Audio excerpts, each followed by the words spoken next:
Grande, berro de touro, quatro patas de cavalo. Quem não viveu esse tempo, vive esse tempo ao cantá-lo. E eu canto porque me agrada neste meu timbre de galo.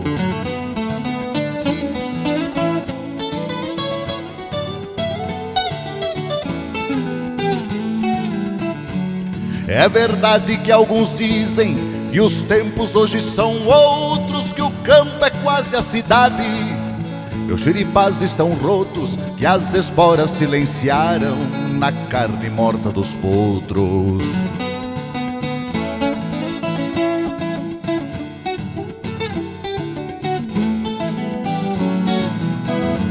Não esqueça de outra parte, para honrar a descendência de tudo aquilo que muda. Muda só nas aparências, e até num bronze de praça vive a raiz da querência.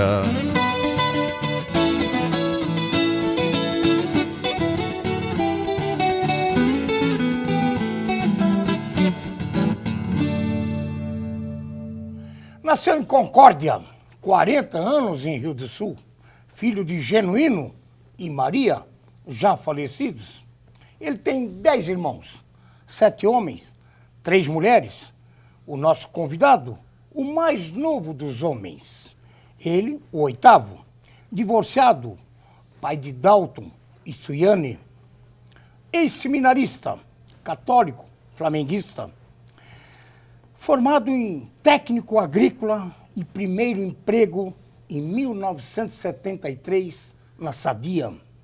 Em 74, foi aprovado no concurso público para técnico agrícola no Banco do Estado de Santa Catarina, permanecendo até a sua aposentadoria em 2003. De 74 a 78, o nosso convidado esteve lotado na agência BESC de São Miguel do Oeste, onde, como técnico, atendia o agricultor de todo o extremo oeste do estado de Santa Catarina. Em 78, solicitou transferência para a cidade de Rio do Sul. De 96 a 98, foi promovido a gerente-geral da agência BESC Centro de Rio do Sul. 1999 até 2003, retornou à função original de técnico agrícola, quando então se aposentou. Adora muito música sertaneja, raízes. Como hobby, gosta muito de jogar tranca com os amigos. Um sonho, viajar bastante, mas principalmente a Terra Santa, Jerusalém. O prato preferido, pizza. A bebida, caipirinha bem brasileira.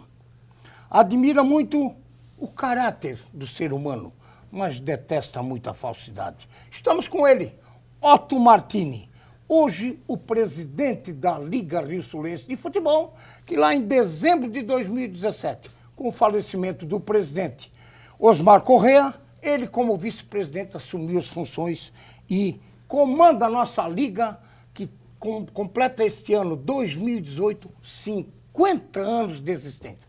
Bodas de ouro. Por isso que nós vamos conversar com Otto Martini, ele que está há 40 anos em Rio do Sul, e a nossa liga completando 50 anos de atividade do esporte, o futebol, a paixão do torcedor brasileiro.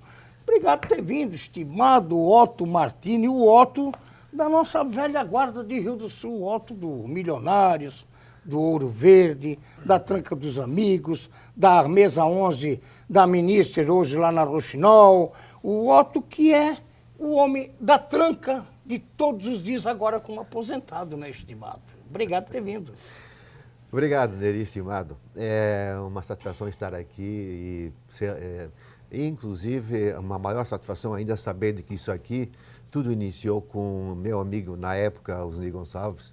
Hoje, o Rubens Gonçalves, meu grande amigo, e está aqui agora vocês dando continuidade a esse trabalho, essa iniciativa deles, que há muitos anos, que vai completar agora, se eu não me falha a memória, 20 anos em dezembro. É isso mesmo, 20 anos em dezembro. 20 anos em dezembro da TV RBA. E eu me sinto, assim, muito lisonjeado, sabe, Neri? Porque é uma coisa, assim, que, pelo meu histórico, eu fui sempre um cara de bem. Eu sempre tive amigos aonde eu fui, aonde eu estou. Toda a população de Rio do Sul, se tiver alguém que tem rancor, ficou com rancor de mim, não. Que eu penso, não. Então, eu sempre fui uma pessoa de bem. Eu estou aqui hoje como presidente da Liga Rio-Sulense de Futebol.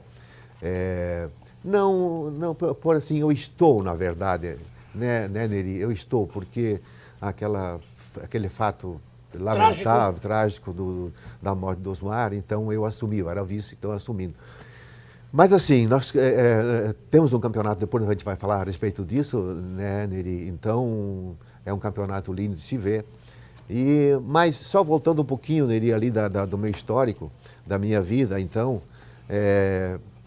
na época eu me formei em Camboriú. Você estudou na Escola Agrícola? Escola Agrícola de Camboriú, me formei. Então, naquela década de 70, só para você ter uma ideia,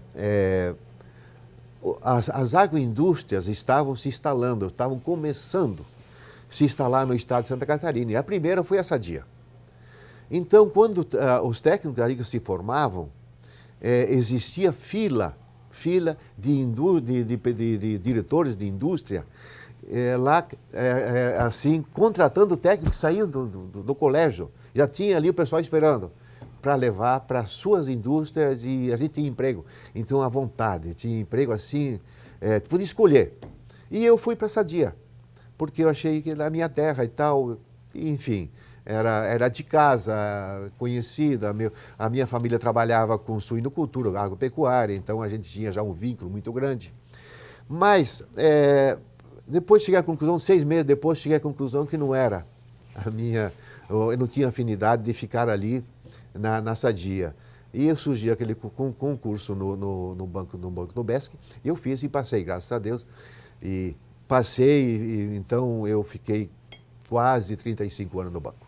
Quase. Mas assim, 35 anos no banco. No banco.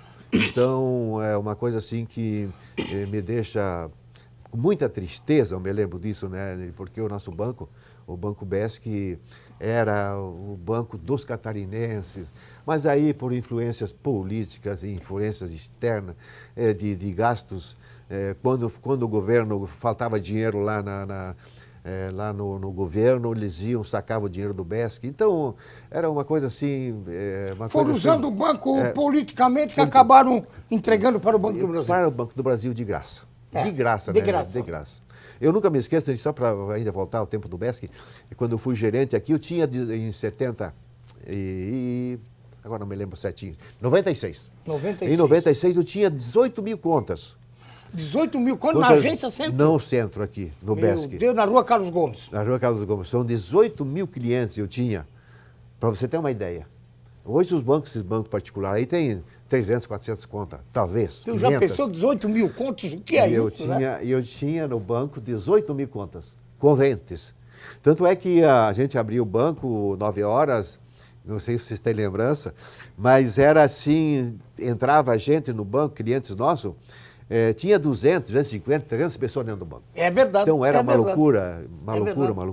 Mas é uns tempos bons, sabe, Neri? Porque a gente trabalhava, a gente atendia bem o povo e todo mundo gostava do BESC na época, te lembra, né, Neri? Era o banco realmente do povo de Santa Catarina, do povo mais humilde, das pessoas que tinham aquele banco como um amparo, uma guarida. Amparo. É verdade. Sim, Neri, depois o atendimento nosso não tinha distinção.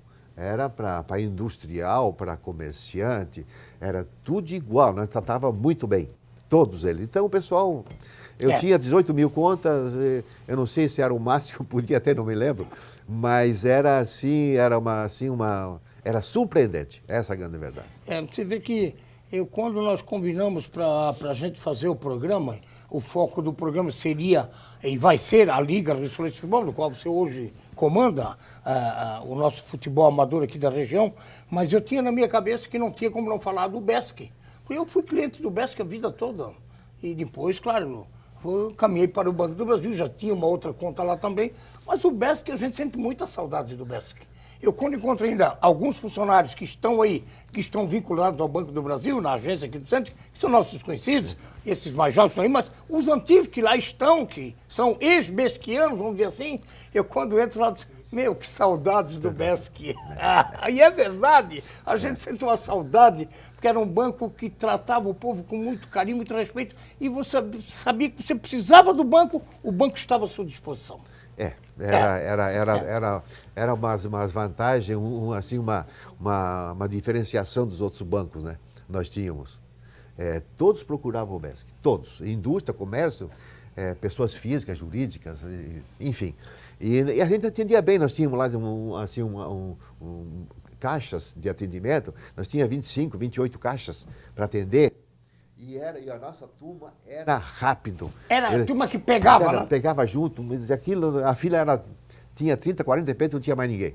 Mas é assim, então é uma pena que acabou e sinto muito tal. Infelizmente no Brasil é assim, né, estimado Otto? As influências políticas, tá aí, os exemplos estão aí, é só olhar esse Brasil querido, varonil, tropical, um país maravilhoso, grande. Se não fosse tão grande e rico, já tinha ido para o fundo do poço mesmo. Estamos indo, mas nós podemos sair, sem dúvida. Agora, a verdade é que as ingerências políticas, e não foi assim em Kazan, não foi assim em Celeste, não foi assim em Besque, não foi assim... Enfim, isso é assim no Banco do Brasil hoje, a nível de Brasil, porque a gente sabe que essas estatais estão lá comandadas também por políticos, como também é na Caixa Econômica Federal. E não adianta, é assim, infelizmente, as influências políticas levam, às vezes, aos desmandos, porque os funcionários querem fazer o melhor, que é para atender as comunidades. Perfeito. Eles estão lá, eles são concursados para isso.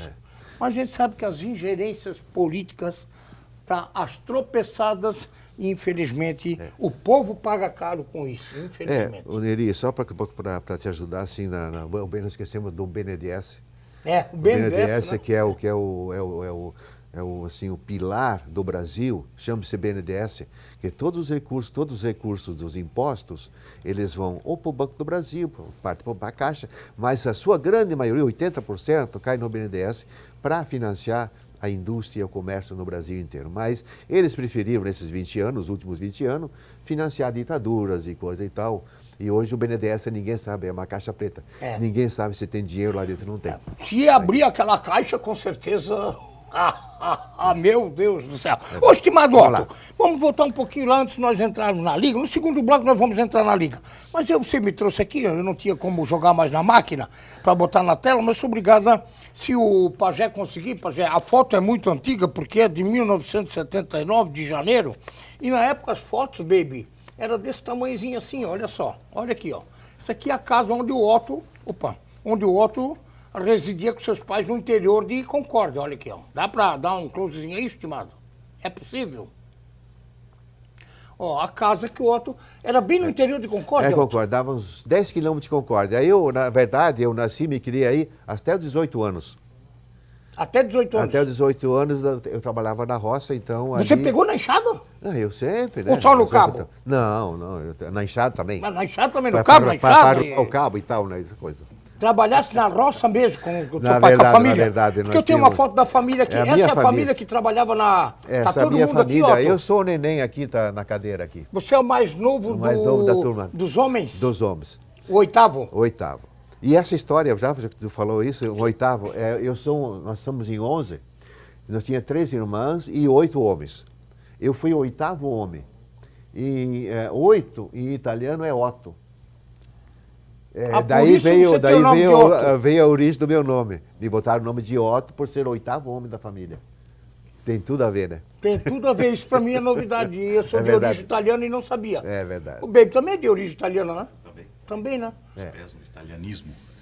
Olha só, o oitavo, então, pode receber o nome de Otto, porque o italiano, o oitavo, ele chama Otto. É l'otto, é novo, é dieze. Então... Vocês trabalhavam na roça, o que vocês... Não, assim, nós trabalhávamos... Nós tínhamos, na época, pela influência da Sadia, nós tínhamos... Aí o pai fazia... Nós tínhamos granjas de porco, de suinocultura. Porque a Sadia utilizava muito isso, né? Suinocultura, mas o pai nós plantava trigo. Muito trigo. Muito trigo devido às condições climáticas não, os terrenos muito acidentados, né? Então nós plantava trigo colhido a foicinha, a foice. Então, Tudo a foice, tudo a foice. Nós produzíamos... Tem muita gente que nem conhece uma foice, né? Nunca viu a foice. Não. Nós produzimos na faixa de 100 e poucos sacos de trigo. Tudo colhido, amarrado, colocado no galpão, aí vinha a trilhadeira. Num dia lá, a gente agendava lá para ir trilhar o nosso trigo. Por isso que você caminhou para uma escola agrícola, então? Depois fui para a escola agrícola. Aí o meu pai disse, não, tu não vai trabalhar na roça mais. Tu vai estudar. E a mãe também, por influência da mãe. Então, na verdade, eu saí aos 18 anos de casa para estudar. Tanto é que eu fiz técnico agrícola com 23 anos.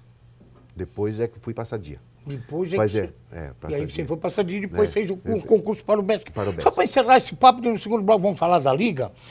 Otto, como é que você vê aquela agricultura daquela época, anos 70? Nós estamos há mais de 40 anos à frente. E os dias de hoje, com tecnologias avançadas, com financiamentos avançados, né? Porque hoje, até tinha também, mas hoje a coisa evoluiu muito, né, estimado? E muitas famílias não estão mais ficando no interior, né? O êxodo está acontecendo, as pessoas hoje, a agricultura familiar não existe, mas o pessoal está correndo da roça, na verdade. Neri, assim, na época, como é que a gente, vou te explicar assim, os insumos agrícolas, insumos que eu vou te falar assim, tipo assim, sementes, venenos, adubos, isso são todos insumos na agricultura. E isso aí a gente quase não usava. A gente produzia as nossas sementes para depois ser plantadas, né? Então a gente não tinha uma qualidade boa. Inclusive, tipo assim, controle de insos. Nós era tudo na base da enxada. Ir lá e capinar, plantava o milho, etc. E nós tínhamos que ir lá capinar. Não tinha tratores, maquinários, essas coisas? Não tinha maquinário, não tinha nada. Não tinha o inseticida, não tinha tipo assim, um veneno para combater as ervas daninhas. Era tudo capinado. Então, assim, era com muita dificuldade, muita dificuldade. Mas, assim, aí os tempos foram melhorando, tal. Daí veio as sementes híbridas, aí começou a vir os defensivos agrícolas. A gente controlava as ervas daninhas com venenos, isso e aquilo e tal. Mas o que mudou de lá para cá é a quantidade. É a quantidade de produção. E outra coisa, o custo de produção. Na nossa época era irrisório. Hoje, para você produzir um hectare de cebola, você vai ter que gastar, eu acredito que está em torno de faixa de uns R$3.000 para você produzir um hectare de cebola. Até porque tem muitos equipamentos hoje que tem... Mas assim mesmo o custo é alto, Neri, muito alto. Os insumos, nossos insumos, os fertilizantes, a maioria são importados, os defensivos em geral também são importados, então é um custo muito alto. As empresas que produzem isso, normalmente são multinacionais, elas do jeito que está o país, muitos já foram se mandaram do país, foram embora, porque não vê perspectiva. Então, então hoje em dia, por que o pessoal está fugindo da lavoura? Justamente por isso, porque o custo de produção é muito alto. Aí o que acontece? Vão para a cidade. Vão para a cidade que é melhor. Ganha o salário mínimo, outro vai estudar um pouquinho, faz um curso técnico e se vira. Que lá na agricultura é assim, você planta hoje para subsistência. É difícil. Inclusive eu estava falando aí com um agricultor que planta fumo. Ele planta 14 mil pés de fumo. Ele disse, é o que eu planto, é o que eu produzo por ano. Eu não tenho outra coisa para produzir. É só para sobreviver. É só para sobreviver, entende? Então é assim. Ganha para janta, a janta ganha para o almoço, assim vai virando o dia. Estimado, nós vamos ao nosso primeiro intervalo, estimado presidente Otto, presidente da Liga Rissolense de Futebol, e o assunto do segundo e terceiro bloco, vamos falar da Liga.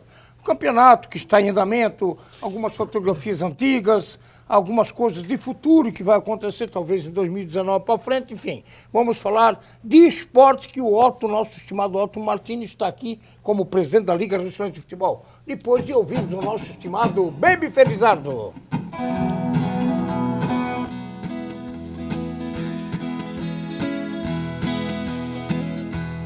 Velho casarão, já quase tapera, na grande figueira sombreando o telhado. Se ela falasse, contava a história de quem a plantou há um século passado. Mas como eu sou neto de quem lhe plantou, eu conto a história, casarão amado. As tuas paredes têm furos de bala da revolução que a história fala. Serviu de trincheira a varanda e a sala para o seu construtor, meu avô afamado.